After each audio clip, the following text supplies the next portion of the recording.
General साहब जो कि लेकिन दोबारा उसी तरफ लेके आ रहे हो क्योंकि लेकिन तो आप तनकीद सियासतदानों पे कर दीजिएगा। एक जनरल साहब जो बहुत ओपिनियनेटेड हैं, उनको अपने ख्यालात का इजहार करने का बहुत शौक है। वो कुछ अर्सा पहले उनको ये कहते हुए सुना, हम पे सवाल उठाते हुए, कि आप लोग सियासतदानों से पूछते क्यों नहीं, वो क्यों बार बार हमें इस्तेमाल करते हैं, आप लोग सिर्फ हम पे इल्ज़ाम लगाते हैं। तो क्या ये बात दुरुस्त है कि सियासतदान भी इस्तेमाल करते हैं फौजी इस्टेब्लिशमेंट का? ये उन जनरल साहब का आप जिक्र कर रही हैं जो रिटायरमेंट से कुछ दिन पहले नेशनल डिफेंस यूनिवर्सिटी इस्लामाबाद में आपको और मुझे सामने बिठा के लंबी लंबी तकरीरें कर रहे थे, उन्हीं का जिक्र कर रहे थे? अच्छा। देखें, बात यह है कि उन्होंने वहां पे बार बार ये कहा कि हमने पिछले साल फरवरी में फैसला किया कि हम एपॉलिटिकल हो गए, यानी कि हम सियासत में मुदाखलत नहीं करेंगे। और ये बात उन्होंने कहां पे की? नेशनल डिफेंस यूनिवर्सिटी में। और वहां पे बहुत पाकिस्तान की नामवर शख्सियात मौजूद थी। लेकिन फिर चौधरी मुनस इलाही साहब ने क्या कहा? मुनस इलाही साहब ने कहा कि हमने तो इमरान खान का साथ इसलिए दिया कि हमें जनरल बाजवा ने कहा।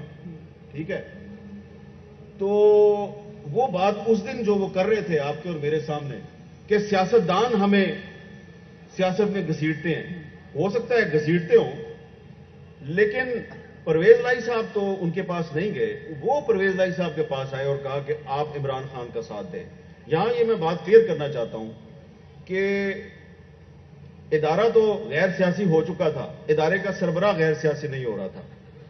तो इसलिए इदारे के सरबराह ने अपने इदारे की पॉलिसी की खिलाफवर्जी की और उनको इस पे वजाहत करनी चाहिए, क्योंकि और भी कुछ मैं वाकयात का ऐनी शाहिद हूं। मैं ऐनी शाहिद हूं कि सिर्फ परवेज इलाही साहब नहीं थे, आप और भी बहुत से लोगों को प्रेशराइज कर रहे थे कि आप ऐसे करें और ऐसे ना करें, और उस वक्त कर रहे थे जब फौज गैर सियासी हो चुकी थी। तो बिल्कुल फौज गैर सियासी हो चुकी है, लेकिन इसके बावजूद अगर फौज का कोई जर्नैल सियासतदानों से राब्ते करता है और उसको कहता है ऐसे करो ऐसे ना करो, तो उसको फिर सियासतदान नहीं सियासत में घसीट रहे, वो खुद सियासत के तालाब में चुभी मारने की कोशिश कर रहे हैं, यानी कि गोता लगाने की कोशिश कर रहे हैं। तो ऐसी गोताखोरी ना करें आप कि बाद में जो है वो लोग जो है वो किनारे से आपके कपड़े उठा के भाग जाए। ठीक है ना? तो इसमें गुजारिश मेरी यही है कि थोड़ी सी मुस्तकबिल की बात कर लेते हैं।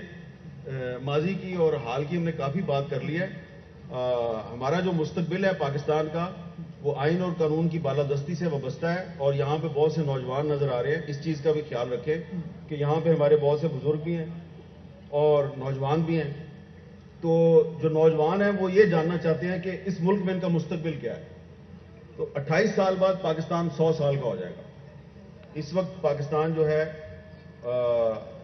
2022 है, तो 2050 में पाकिस्तान जो है वो तकरीबन 2047 में 100 साल का हो जाएगा, 28 साल के बाद।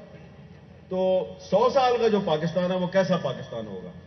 तो 100 साल का पाकिस्तान जो है उसमें आपको अंदाजा होना चाहिए कि आबादी जो है वो आपकी 40 करोड़ हो जाएगी। आज 20 करोड़ है, ये डबल हो जाएगी।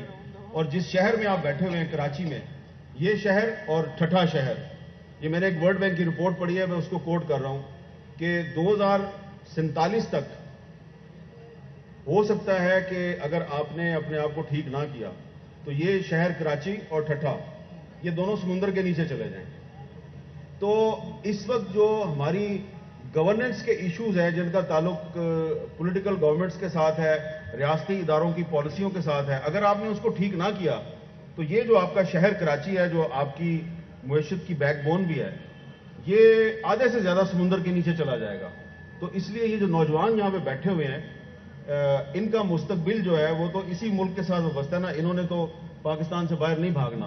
तो इसके लिए हम सबको अपने आप को ठीक करने की जरूरत है, और हम अपने आप को ठीक उसी वक्त सूरत करेंगे कि जब जज साहब, जर्नैल साहब, जर्नलिस्ट साहब ये सारे पाकिस्तान के आइन और कानून के ताबे हो जाए, अपने आप को आइन से ज्यादा ताकतवर ना समझें।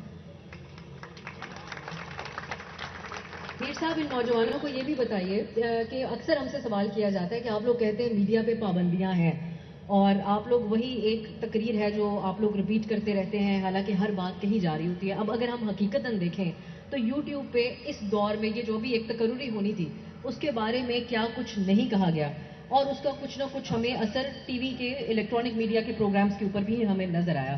تو کیا واقعی آج بھی قدغنیں ہیں؟ اگر ہیں تو کس قسم کی ہیں؟ دیکھیں نا قدغنیں، دیکھیں میں نے آپ کو شروع سے کہہ رہا ہوں کہ پاکستان کے میڈیا پہ ایک غیر اعلانیہ سینسرشپ چل رہی ہے. ہاں اب آپ کہیں گے جی کہ بہت سے یوٹیوبر تو بڑا سچ بولتے ہیں.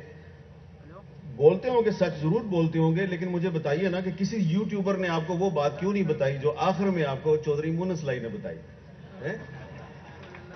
اور جب مجھے وہ میرا بھائی ہے شاہزب خانزادہ یا عبداللہ سلطان اور میرے بہت سے ساتھی جو ہیں وہ کھینچ کے بلاتے تھے کہ بھئی یہ بتاؤ وہ بتاؤ، میں کہتا تھا بھائی مجھے نہ بلاؤ، میں نے اگر بتا دیا تو میرے ساتھ ساتھ آپ پر بھی پابندی لگ جائے گی. تو ایک دن میں نے تھوڑی سی بات بتائی.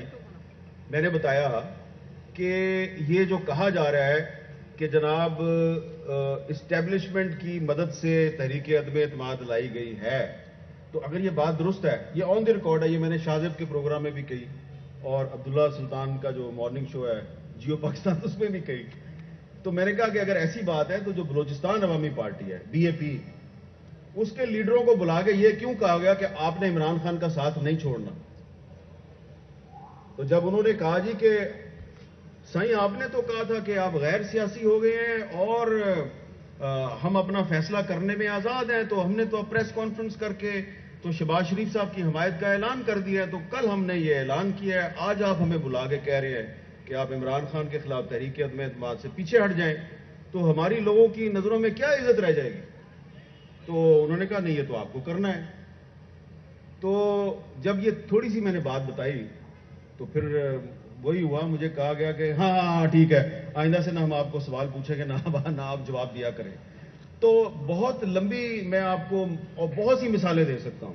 بالکل بھی پاکستان کا جو الیکٹرانک میڈیا ہے اور اخبارات ہیں، آپ وہاں پہ پورا سچ نہیں بول سکتے.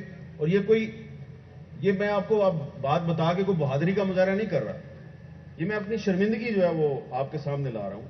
ہم شرمندہ ہیں کہ جب ہم سچ نہیں بولتے تو بھی برے، اور اگر سچ بول دیں تو بھی برے.